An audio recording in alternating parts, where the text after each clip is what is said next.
Ladies and gentlemen, good day and welcome to Punjab Chemicals and Crop Protection Q4 FY23 earnings conference call hosted by Antique Stock Broking. As a reminder, all participant lines will be in the listen-only mode, and there will be an opportunity for you to ask questions after the presentation concludes. Should you need assistance during the conference call, please signal an operator by pressing star then 0 on your touchtone phone. Please note that this conference is being recorded. I now hand the conference over to Mr. Manish Mahawar from Antique Stock Broking. Thank you, and over to you, Mr. Mahawar. Thank you, Tanvi. Warm welcome to all the participants on the 4Q FY23 earnings call of Punjab Chemical and Crop Protection. From the management, we have Mr. Shalil Shroff, MD, Mr. Vinod Gupta, CEO, and Ashish Nayak, CFO on the call. Without further ado, I would like to hand over the call to Mr. Gupta for opening remarks, post which we will open the floor for Q&A. Thank you, and over to you, Mr. Gupta. Thanks, Manish, and good afternoon to everybody on the call. With me, in the room is Mr. Shalil Shroff, Managing Director, and Mr. Ashish Nayak, the CFO for the company. So all of you must have already seen our investor presentation, which is already uploaded on our website. If you look at the year that has gone by, we started the year on a very positive note, which was maintaining the momentum of growth that the company has built over the last few years. However, during the last quarter, there was overall correction that was happening in the industry, where industry was struggling with two challenges. One was the inventory correction, and second is the price correction. And that is what actually resulted into slowdown in demand for some of our products. And this is where we have seen some challenges in the results of Q4. But as a management, we strongly believe this is an aberration to the growth journey that we have sort of started a few years back. Even in this complex market condition, we basically have been able to perform good on some products where there was a muted demand in the last quarter. That demand has started picking up. Also, given the market dynamics, we are recalibrating our growth strategy, and also we are improving our processes. Last few years, if you see the way company has moved, as the sort of company recovered from the past setbacks, board had consciously decided to professionalize the management, and that's where the complete leadership team has been rebuilt over the last 2 years. I joined the company about 2.5 years back, and with me, a lot of other professionals have joined. In this last 2 years, we have strengthened our processes, we have strengthened our technical capabilities, we have strengthened our EHS processes, which definitely is very, very critical, given that we are looking at acquiring or rather partnering with a lot of overseas and international customers.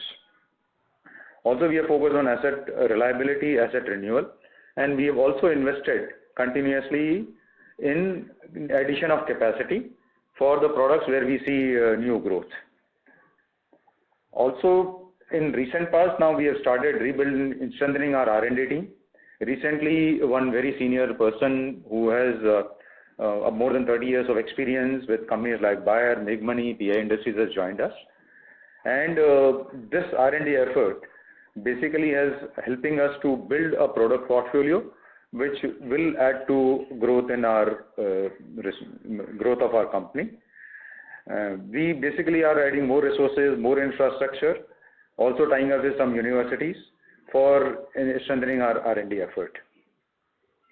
I'm also happy to announce that we have developed several products during last year. These products where we have done in some products, we have done R&D and piloting. In some products, even we have delivered commercial samples to the customers. And these products are now getting lined up for commercial launch in the market. We have focused on, say, zole chemistry, where we are strengthening or rather capitalizing on our strength of bromination as a chemistry. These molecules, whatever we are doing work upon, we are basically developing molecules which will have a growth potential and in the market for next 15 to 20 years. So those are the kind of molecules that we are focusing upon. If I look at the next year, mainly the focus we will have, we will focus on threefold initiatives. One, we have actually interacted in last 1.5 years with a lot of MNCs, and we have discussed possibilities of product development, manufacturing contract for long term. And as a management, we believe we are reaching a stage where we will start signing formal contracts during the year. So that will be the first focus area for our group. Second, also the whatever molecules that we have developed, we believe that now we will be able to capitalize once the market condition stabilizes. And we are in touch with both local as well as overseas partners to take this to commercial scale. And finally, we want to also continue to focus on our R&D initiatives, where we want to improve competitiveness of our existing products and also the new products that we have developed. So that initiatives will continue. Energy prices have continued to be high, and that's where we have started looking at alternate fuels. So we probably will invest during the year on an alternate source of energy, so that our energy cost starts coming down significantly. So this is the kind of initiative that we are taking to make sure that the growth journey, the profitability, everything continues in the future. Now I will hand over to our CFO, Mr. Ashish Nayak, to take you through the numbers. And I also welcome him to the call because he joined us recently, and he brings in about more than 26 years of rich experience, and he has worked in multiple high growth sectors like chemicals, pharmaceutical, engineering and retail. We are sure that he will play an instrumental role in the coming years in the growth of the company. Over to you, Ashish. Thanks, Sinodji, for that. Hello, everyone, for connecting with us on the call today. I'll briefly summarize our financial performance for the quarter and for the year. On quarterly performance, revenue from operations for Q4 FY23 was 195 crores. The trend has been positive for the year, as our FY23 revenue of 1,006.21 crores is almost 7.8% higher as compared to FY22.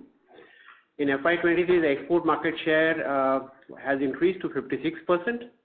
The gross margins have remained steady for the quarter at 38.8% and 36.8% for the entire year. EBITDA has been relatively flat year on year, while the margins are lower. We registered an EBITDA of 21.2 crores with 10.8% EBITDA margin in Q4 FY23.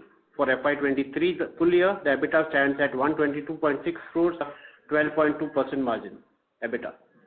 The net profit for the quarter stood at 3.2 crores and for FY23 at 61.1 crores. PAT margins for Q4 and FY23 is 1.6% and 6.1% respectively. During the year, we have added fixed assets of 29 crores, which is primarily towards upgrading technologies and infrastructure at the manufacturing facilities. With this, I conclude the presentation and open the floor for further discussion. Thank you. Thank you. We will now begin the question and answer session. Anyone who wishes to ask a question may press star and 1 on their touchtone telephone. If you wish to remove yourself from the question queue, you may press star and 2. Participants are requested to use handsets while asking a question. Ladies and gentlemen, we will wait for a moment while the question queue assembles. First question is from the line of Pritesh Chheda from Lucky Investment Managers. Please go ahead. Sir, on your revenue performance for the quarter 4, in the presentation you have mentioned that it has been on backdrop of lower demand in domestic market because of weather conditions. Now, this comment specifically seems to do with the domestic local AgChem. But the extent of drop that we see in the domestic business is quite significant. And if you could tell us the other pieces of the business, that is industrial and pharma, what happened there? Because the drop cannot only be explained by domestic AgChem. Yeah, so I think domestic AgChem, if you see, our AgChem business is the largest part of our portfolio. So any drop there obviously impacts the overall performance. Industrial chemical has been steady. In fact, industrial chemical has been performing very well for last 7-8 quarters. So that performance is steady. On pharma side, yes, we have seen some slowdown, and some small impact of pharma was also seen. So overall drop in the performance, yes, majorly impacted by domestic demand. Also, we have seen some drop in the exports demand, where Europe, especially in Europe, there has been an inventory correction, and impact of this price reduction because the prices in the market have gone down after China has opened up. I think I'll just also add my decision. Sir, can I intervene here? I cannot comprehend it because 50% what we have is, in our understanding, your AgChem to non-AgChem split is 65-35.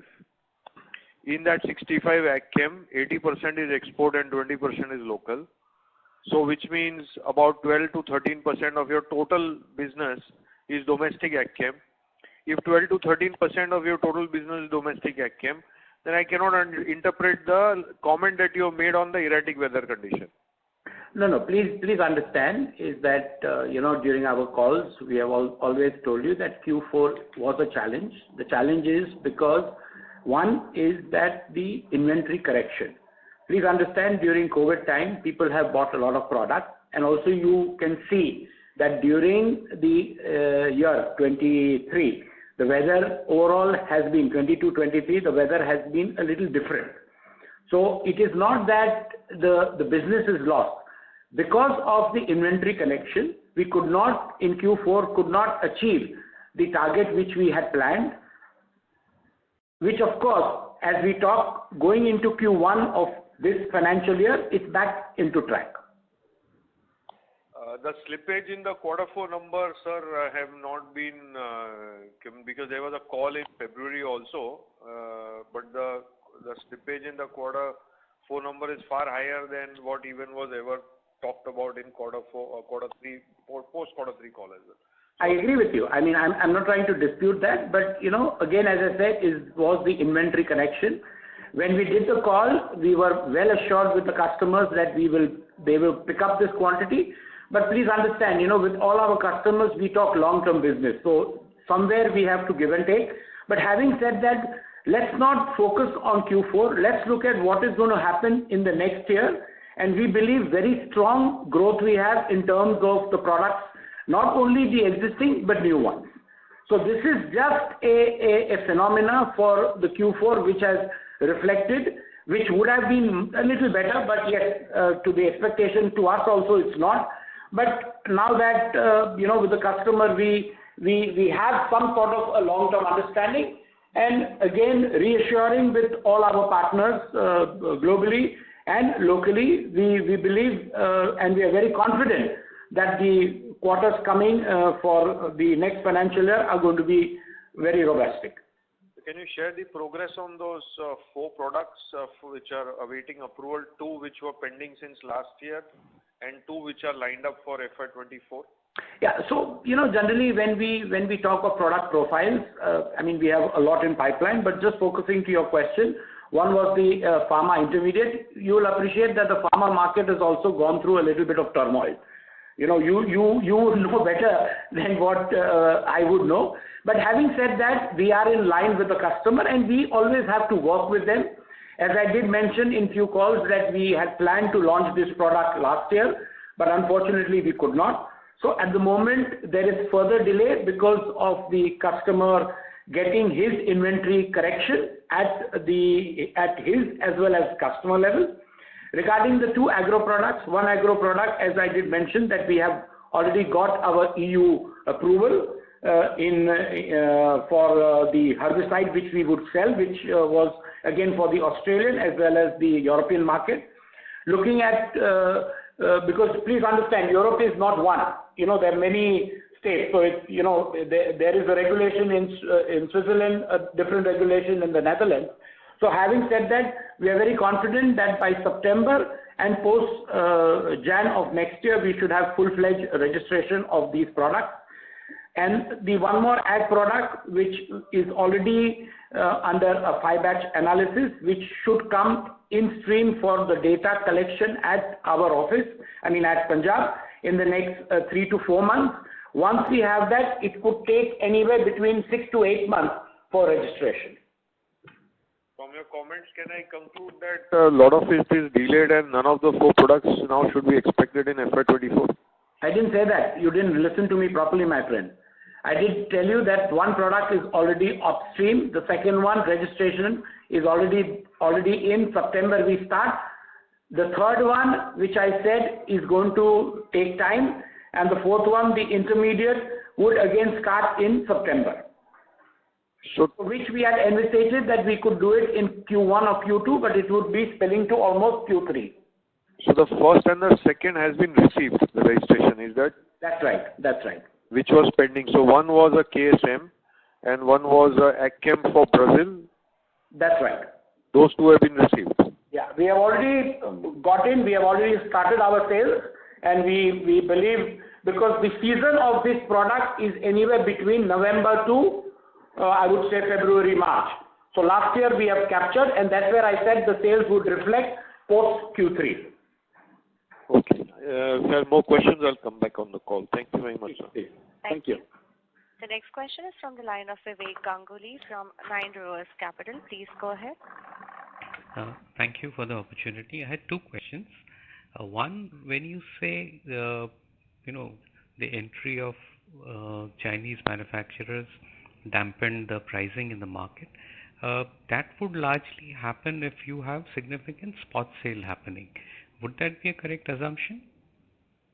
See, please understand that China for almost 2 years, was not opened up. Raw material prices had gone very, very high. So at the moment, China is a little desperate because overall, as I did mention, and, because of the inventory correction. So I also personally believe that, China is a little desperate right now to sell at maybe 20, 30, 40% cheaper. But it is again a phenomena which I believe should, if we look at from the European point of view, by Q2 it should be okay, and for the Indian point it would be from even Q1. Gradually the prices should be back to where they were.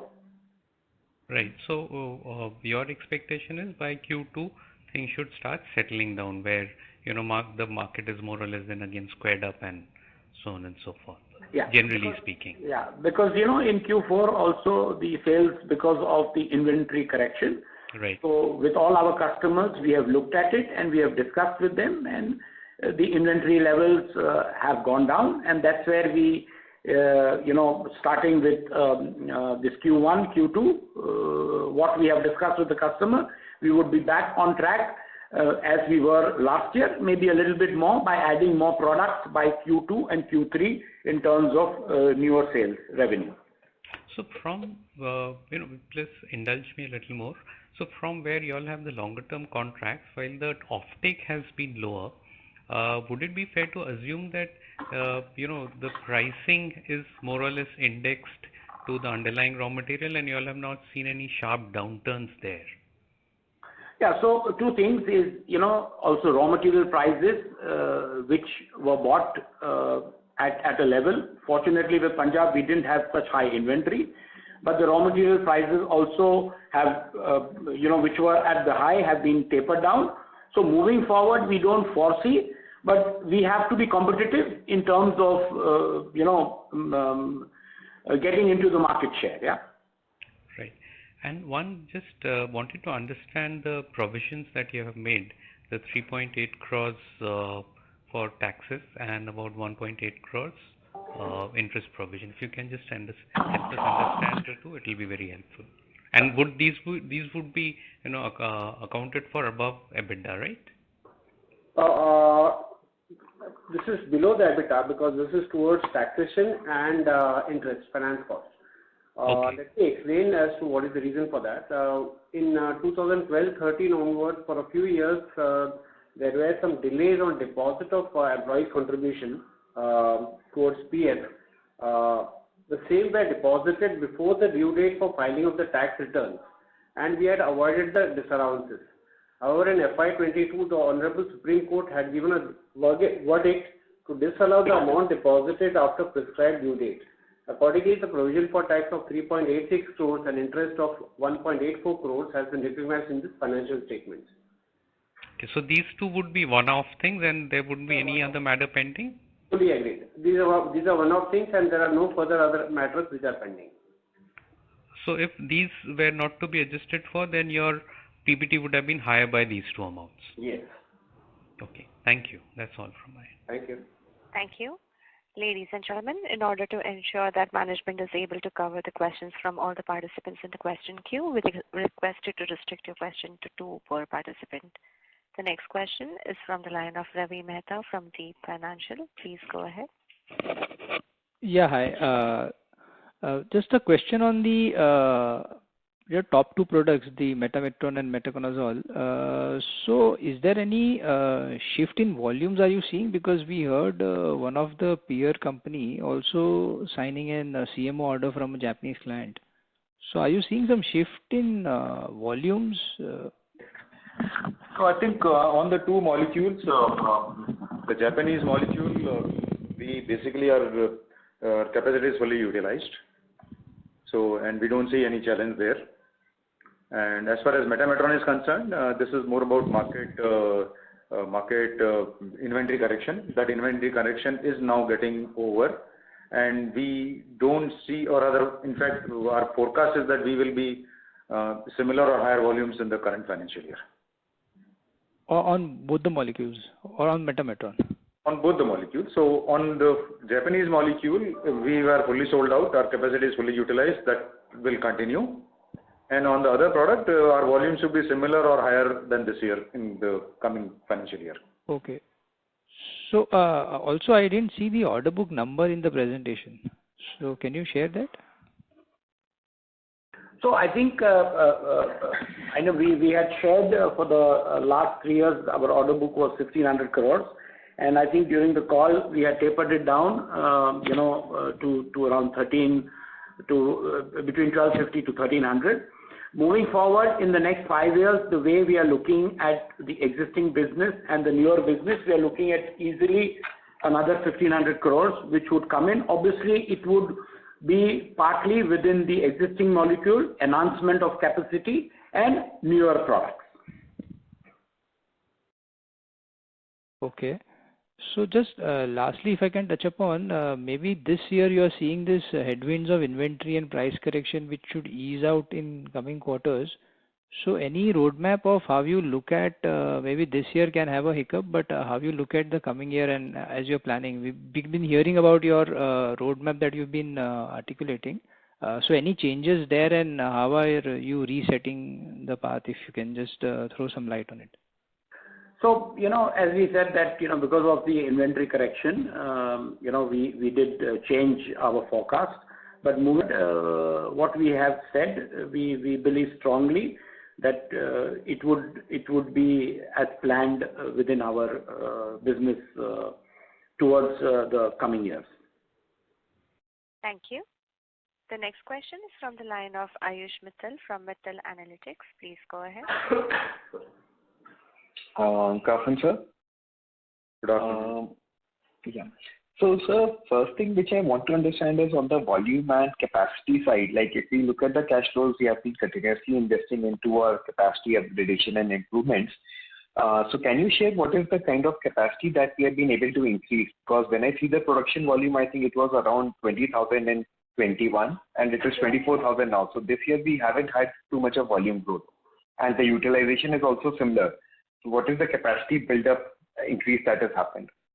So I think our capacity addition is taking place in 2 parts, where I think one part is we are basically debottlenecking some of the plants with small investment, and that's where the capacity addition is happening. However, our larger capacity addition has been on a herbicide, where we have actually increased our capacity from 300 tons a year to now 800 tons a year, and that was major investment in last year. And that particular product we are hoping to more than double in this year. But overall capacity, what is our overall stated capacity, and how much have we increased on that? So overall capacity increase, I think if I look at because we normally declare from site to site, for the Derabasi it has been roughly about 2,000 tons during the last year. On the Dalru site, we have added this particular one more intermediate, where we'll have an addition of capacity over 1,000 tons. Okay. So now the second part of the question, that aspirationally we have been talking about going to be at least a 1,500 crore turnover company and with much more improved margins. So we are seeing that some of the delivery is not happening, and even on the margin side we are on the much lower end and we keep getting hit on that. So first, how will that path happen? Because the capacity, I don't think so addition has been so much that we'll scale up to that point. And can you please share more on your roadmap? Yeah. So I think we basically have been talking about 1,500 crores. Obviously, last year has been tough because we started seeing the pricing and margin pressure starting from Q2 onwards. And then towards the year end anyway, there was this inventory correction factor which came in. Now, obviously, I think right in the beginning of call, there was talk about, say, 3-4 molecules which we have announced 2 years back. But that's not a constant kind of a thing, because if I look at last year, we added one more fungicide where we did first it's a 12-step process where we first did the laboratory trial, then we gave commercial samples of say 1 ton to the market, and now currently we are in the process of making about 20 tons of that product to be delivered to the market. If all goes well, that product will gradually ramp up to maybe 200 to 300 tons in a year. So that kind of dynamic adjustments is what we are carrying out. We are confident that we will be able to deliver 20 to 25% growth year on year. That's one. Second, we are also seeing pressure on the margins, and that's where we are now aggressively looking at improving our efficiencies, reducing our fuel cost, so that our EBITDA margins again go back to the year numbers which we had given in the previous year and may further improve. Shalil, you want to add anything? Yeah, I think it's perfect. So I think it's very important for us is the focus, as Vinod in his opening remarks mentioned, is R&D. And I think the 2 or 3, 4 products where we almost are dominating exports out of India, and we believe we will do that. Okay, in 1 or 2 products has been a little low because of the correction, but I'm very confident and happy to share with all of you that the R&D team has done a fantastic job, and you will see in the coming quarters when you see our numbers on a quarter-to-quarter basis. Okay. Thank you. I'll come back in the queue. Thank you. The next question is from the line of Deepak Poddar from Sapphire Capital. Please go ahead.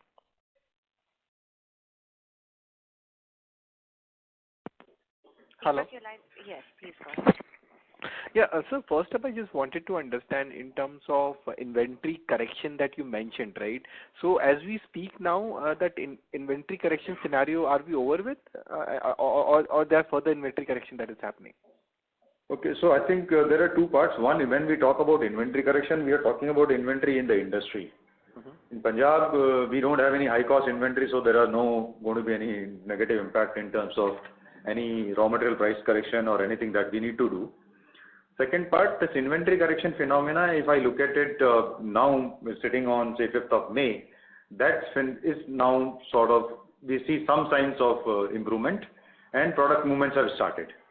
So maybe it will last for another 2-3 months, and then probably most of the products will go to full scale. But just to add, like, when you said inventory correction, to make it more clear, the products which did not move during Q4, during Q1 of this financial year have already started moving, and we have been reiterating with the customers, not only Europe, but the rest of the markets, and it's going very good. The customer who was asking for 1 is asking for 5 again. Okay. Understood. Yeah. So I was also referring to inventory correction in industry only. So now with the current scenario, the margins that earlier we used to talk about was 18-20%. I mean, so are we looking to kind of tweak the range, maybe somewhere little on the lower side, is regarding the sustainable kind of a margins that our business can see given the scenarios? So whenever we have talked of 18 to 20%, we have said that when we get into a product mix, and that would be post 25, because we're looking at higher products. Please understand, we went through a difficulty, and now what products we are looking are between 50, 100, 200, $300 per kg. A customer has looked at Punjab over the years, has looked at the balance sheet, has looked at our cash flow, and they are very confident. So, these newer businesses would help us or would add to our margin, and that's where we would arrive. But talking of this year, we should be, our target is around between 14 to 15%. That's what we are targeting for the financial year of 23-24. FY20, 14 to 15%. But would this be fair to say that the margins that we have seen in the fourth quarter, that's the worst? That has bottomed out, given the things are on the improving trend as we speak and in coming quarters? Yeah, as I said, don't please compare Q4. Q4 was again inventory correction, and as also there were some unwanted one-time adjustments which we had to do. But as we see moving forward, there is nothing, and we are back on track. So don't judge us by the Q4. Moving forward, we are absolutely on track. The order book is on. We have discussed with the customer, and as I again repeat, our R&D is working very, very hard, and as I said, was happy to express that we will be to the fullest of our capacities. Having said, talking to all our customers, overall, moving forward is looking very robust. Yeah. And so the point that you mentioned, I missed that. What is the one-off adjustment in fourth quarter? Well, these are primarily on account of provision for taxes, something which is below EBITDA. Before you, gentleman had already asked. I don't know whether you heard. One-off provision for taxation and finance cost. One-off. Oh, no. So that I understood. So I was. No, there is nothing else. There is nothing else. Deepak, I would request you to please come back in the queue. We'll move to the next question from the line of Chirag Shah from White Pine. Please go ahead.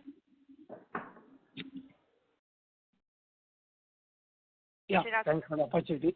Sir, before I ask a question, just a housekeeping question. Our receivables have gone up significantly despite a flattish kind of revenue. So any clarification you have? Any factor over there? Anything you would like to highlight? Yeah, basically what had happened was in the fourth quarter, there were some sales that have happened, which happened in the month of March. And as a result of which, the receivables in absolute amount has gone up. So that's the main reason, but there's nothing to worry. Those are being recovered in due course. Okay. And I have a slightly different question for you in the sense, so if I take a step back and if you look at last so many quarters, there have been some or the other disappointment which has been happening either on the revenue front or on the margin front.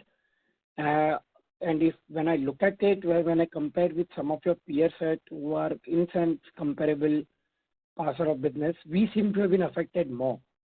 So if you have to summarize your past so many quarters of experience, how much is with respect to complete specific execution issues, or were you overestimating, and how much has been specific to industry?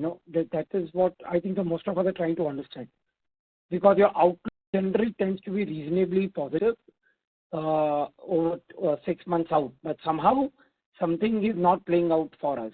So if you could break up, it would be helpful for us. I think me and Vinod Mix would reply. I would just go back, as we did mention in Q1, Q2 calls that, the fuel cost, like rice husk, for example, and, what we had planned as per our AOP, the prices were high. Also, please understand that during that time, there were monsoon, where makes this rice husk wet, and then to use it, the calorific value also goes down. And all our business which we do with the customers is always fixed. And at that time, during Q1, Q2, because of the cost in fuel, the cost with power, because there was a little power interruption also in Q1, Q2, and in which we had to use, other sources of power, and which was expensive. And we could not pass that to the customer. We have reiterated with the customer. I think I have also spoken about this on the Q3 call, and they have well understood. And we have made it very clear to them that during the next coming years, whenever this happens, we need to address it and rectify it. So No, I was more referring to the product side, So I think let me further add to what. So if I look at FY22, our revenue growth was part of two things. One is raw material price increase, and second is volume increase.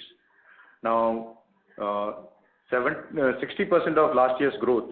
I mean, when I say everything, because we had grown about 35%, 20% of that came from volume growth. This year, despite the last quarter being slow, we have actually been able to maintain same levels of volumes at an overall level. So as far as product volume is concerned, we have been able to manage our market share.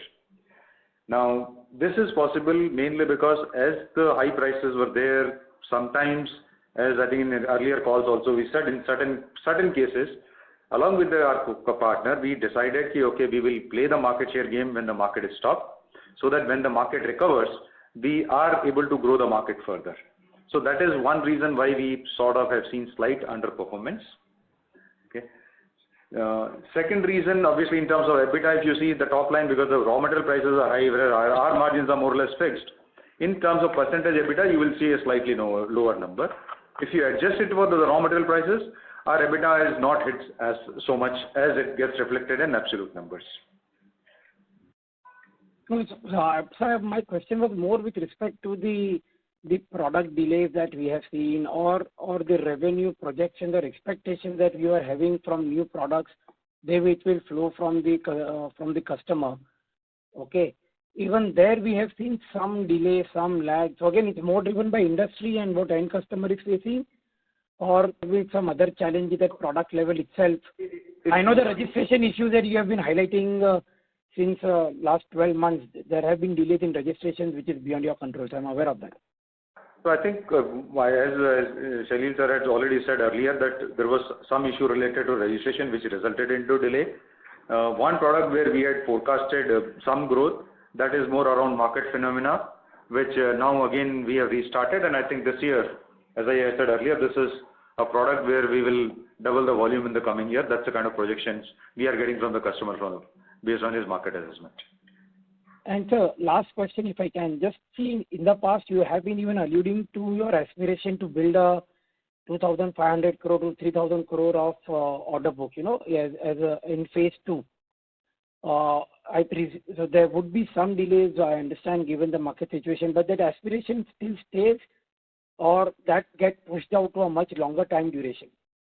No, I think very much. I think, as I've always spoken, that, Punjab, our customer base is very, very strong. And with every customer, we have, already signed contracts that, how we can take this $1 to a $3 to a $5 to a $10. So we are very positive, and the way we have discussion, the way we have MOUs, the way we have long-term understanding with the customers, we are very much on track. Thank you.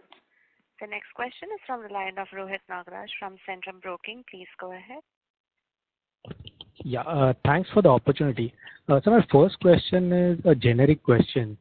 So we have also alluded that in terms of inventories for Punjab Chemicals in the channel, we are relatively having lower inventories.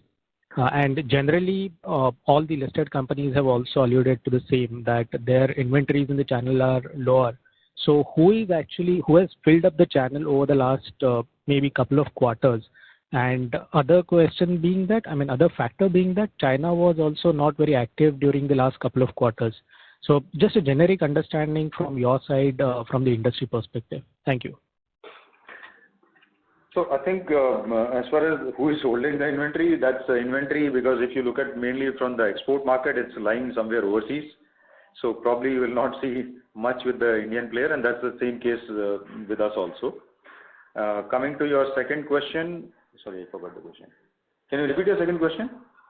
Yeah, since China was not there in the last 6 months, so why there has been such a high inventory in the system, both domestic as well as to some extent in global as well? This inventory build-up was happening over the last 2 years, where people were not sure about supply chain. So at any time, because there was frequent lockdowns happening in China, and China is still being a major player, people were sort of concerned that one fine day China stops when they will not have the product available. So that's where the buying continued continuously with a worry of disruption in supply chain. Now with China opening up, with market getting slight confidence that probably those kind of instances won't take place, I think the industry has sort of looked at inventory as correcting it. Now China opening up has two kind of impacts. One, obviously with the product price go down, but at the same time raw material prices also go down. And as the raw material prices go down, we will again be more competitive, and that will further boost up our growth, because we have actually been able to sustain our market share during this last 2 years in the market. And just to add, the other thing which Punjab, which we do and we feel very proud about it, is that our dependability on China, we want to get away. And that's where, few of our main products, AIs, active ingredients which we make, we have developed domestically, the sources for these raw materials. So we do not rely so much. And overall, also the customers are now looking at that, how much is your dependability on China? How much are you doing within yourself and India? We as Punjab cannot do everything, but we partner up also with good companies, and that's where has played a very positive note among the customers, and that's where we see, and that's where I think the question was asked by the other gentleman that are you confident? And yes, we are very confident, because we know the products which are in pipeline. What we have not only looked at the product, but we have looked at the downstream raw materials also. Other than maybe we take a kickstart from buying from Europe, China, elsewhere, but eventually we are also looking at having it made in India. Yes, sir. So just... Sorry to interrupt. There's coming through. Rohit, I would request you to please come back in the queue. The next question is from the line of Demand from ITI Mutual Fund. Please go ahead. Yeah, thanks for the opportunity. Two quick questions. You have enumerated the pipeline, which looks exciting, out of which 4 is likely to contribute. So in your sense, what could be the total size of opportunity if, let's say, if one kind of assumes that the entire pipeline is available today for monetization? I did mention 1,500. So that 1,500 incremental is commonly this pipeline of new 15 products. That's right. That would be, out of that, maybe between 15 to 20% would be within the existing products and enhanced capacity, and the balance is coming from newer products in terms of breakup between AgChem and intermediates. Major would be AgChem. Okay. And secondly, a couple of questions have already been asked by various participants. Just to delve a little bit more on that, specifically last 2 or 3 quarters, is it that, 1 or 2 large customers have not normally you would be doing a volume contract, sort of take or pay, and with certain costs benchmarked or indexed or whatever. And you had alluded that, except for the power cost and in certain cases a few raw material which got out of hand, we were almost there. So specifically in light of Q4, are we taking steps to further tighten our contracts so that, we don't face such kind of, great surprises? Yeah, as I did mention that, that Q1, Q2, because of the husk and power and other thing, and we were already in contract. So as I said, we have reiterated with the customers, and we have, because this uncertainty also, if it goes beyond a point, so we have addressed it, and we are in sync with the customer. Yeah. You have kind of, taken all the nuances into consideration which can possibly impact us, and beyond a plus minus percentage, the client should be willing to bear whatever. That's right, for the coming financial year, that is 23-24, and moving forward. Yeah, and lastly, as an associated question, you mentioned 1,500 crores, and also the underlying is that about 20-25% growth. To achieve this, what is the incremental capex spend that you foresee in the next 2 or 3 years? So I think including the multi-purpose and the power correction that you wanted to. So I think year on year we have been investing both in asset renewal as well as capacity addition. That's now, the way we see the next year, obviously the investment will be one to reduce our energy cost, two to increase our capacity so that some of these products that we have mentioned can basically it can meet the requirement for next 2 to 3 years. Post that, actually, if what we are looking at is we are looking at it comprehensively across the product basket, and we will have a significant investment starting maybe somewhere in Q3 of this year for next 12 months to add significantly to our capacity. Now we're still working on that plan. So the plan for the year to capitalize some of the opportunity that we have highlighted in our presentation is already in place. However, the bigger investment, which will be sort of a large investment, will kick off in Q3 of this year. And that project duration will be about 12 months, 12 to 15 months. This, I guess, would be an MPP, so you would need to spend at possibly Lalru because Derabasi is almost full. So, or does it involve a third kind of? We are looking at all the opportunities, but I think you got that right. It will be mostly at Lalru, but we are looking at other opportunities also because beyond a particular point, even Lalru will get saturated. So that activity will also be undertaken in this year. Okay, great.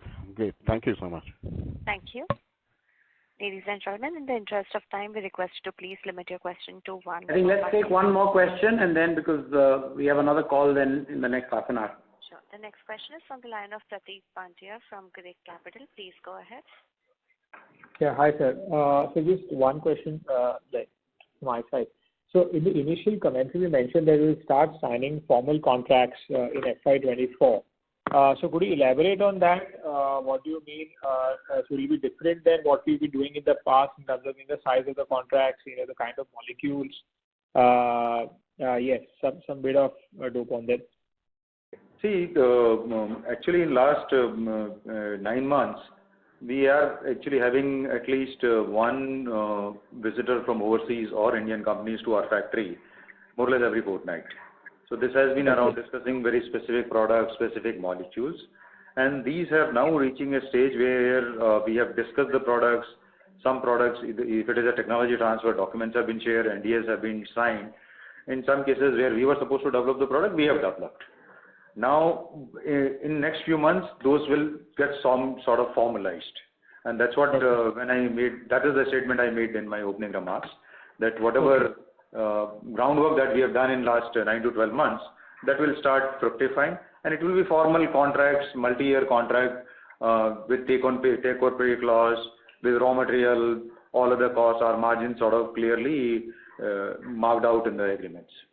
So such business has not been transacted, in our recent history for the company, right? We have done one. I think one Japanese molecule company. We started this product about 17-18 months back. So that is already going on, and one more contract we signed. Now these what we some more now are in pipeline. Okay, and in terms of complexity, how would you rate the future contracts? These will be, I think, multi-step processes. For example, I think I gave an example of one product where it is a 12-step process.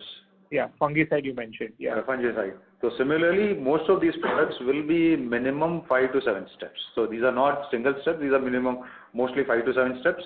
But it's more in synergy with the chemistry that we do right now. Obviously, we are looking at new chemistries also. But at the moment, it is more around synergies with our chemistry. But it's a multi-step process. Also, in a lot of these cases, we are looking at backward integration either within our factory or within India, so that the supply chain sort of remains secured from any shocks that come from any other market. Oh, okay, and just one clarification. You mentioned about the new products. Did I hear it correctly? That you'll be looking at $50 to $300 product basket range versus the current might be much lower than that. Is it right? That's right. Okay. So higher would mean a better, like a more complicated product and a better margin. I think, again, as Vinod said, that every step, when, or any reaction, I would say we do. So you determine your safety, your parameters, health, safety, environment, which is very, very important. Yeah. So based on that, and now, with the balance sheet size and all, where we have products between $20, $30, $40 a kilo, we're looking at 60, 70 up to $300 a kilo. Yeah. Okay. Thank you very much and good luck. Thank you. Thank you. We'll take the last question from Rohit Nagraj from Centrum Broking. Please go ahead. Yeah, thanks for the follow-up. So just taking your comment on the China factor and inventories coming into the system. So you alluded that in FY22, whatever volumes we did, we were able to keep those volumes in FY23.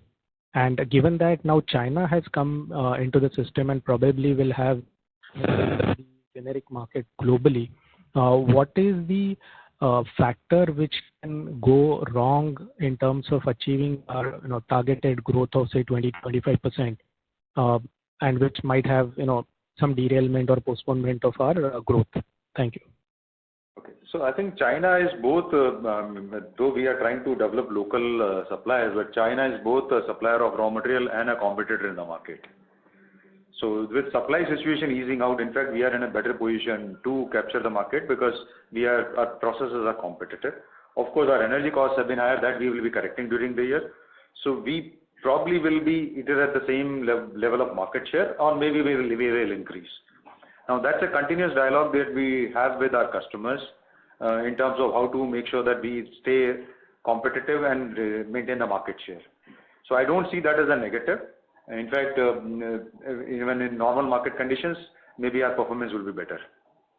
And just to add, even where we had a product registration in Latin America, where we started with 20%, we are now almost up to 55 to 60%. And we believe next year we should be between 70-80%. Main competitors are Chinese. Right, sir. Got it. Thanks a lot for answering all the questions and best of luck, sir. Thank you so much. Thanks to all of you for being here. Thank you very much. Thank you very much. On behalf of Antique Stock Broking, that concludes this conference. Thank you for joining us, and you may now disconnect your lines. Thank you.